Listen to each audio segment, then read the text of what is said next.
बीच छठा दिन है आज युद्ध का और इस तरह के हमले हो रहे हैं कि पूरा गाजा पट्टी एक गैस चैम्बर में तब्दील हो चुका है। पीएम नेतन्याहू ने साफ कह दिया है कि हमास के जितने आतंकी हैं वो अपने आप को अब मरा हुआ समझ ले, कंसीडर देमसेल्फ एज डेड। किस तरह की स्थिति है इस खास रिपोर्ट में आपको दिखाते हैं।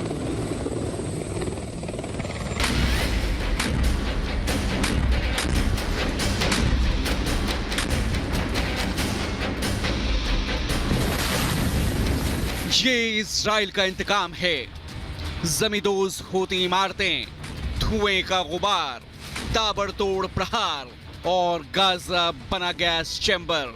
ये युद्ध की विभीषिका है जिसकी अभी तो महज शुरुआत है। हमास ने जो दुस्साहस किया, जो हैवानियत, बर्बरता, बेहयाई दुनिया को दिखाई, उसके बाद ये तो होना ही था। गाजा पट्टी का नक्शा बदलने लगा है। तबाही का मंजर अब डराने लगा है। खौफ में है हमास और उसके दुस्साहस का मिल रहा है मुंहतोड़ जवाब।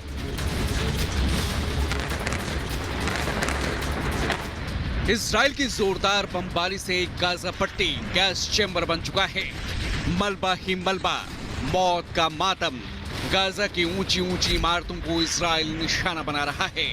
इजराइल के हमले में हमास के बड़े आतंकियों और उनके रिश्तेदारों की मौत हो रही है। स्कूल, अस्पताल और धर्मस्थलों की आड़ में छिपे आतंकियों पर इजराइल ने ऑपरेशन आयरन सूर के ऐलान के साथ ही करारा प्रहार किया है।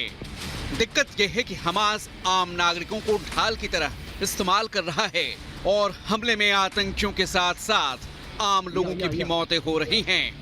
इजराइल ने हमास के सफाई के लिए गाजा पट्टी में फास्फोरस बमों का इस्तेमाल भी किया है। बेहद खतरनाक इन बमों ने गाजा पट्टी की सूरत बदल दी है।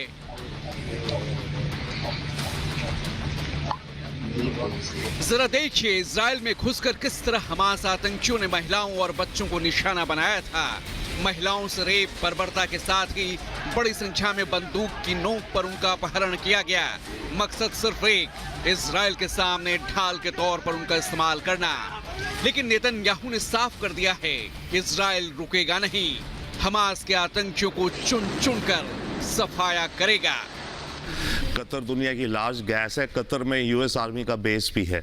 इस पर्टिकुलर में कतर ने ये पिछले 10 साल में गाजा में करीब $1 बिलियन दिया है ह्यूमैनिटेरियन एड का।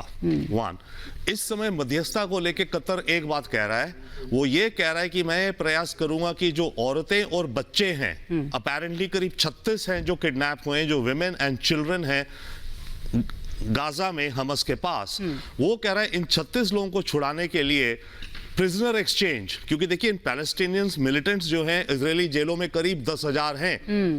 तो वो ये कह रहा है कि मैं ये प्रयास करूंगा कि ये 36 होस्टेजेस छूट जाएं in exchange for 36 women held in the Israeli prisons. तो ये कतर एक्चुअली बड़ी कॉन्क्रीट बात कह रहा है, राइट? और हम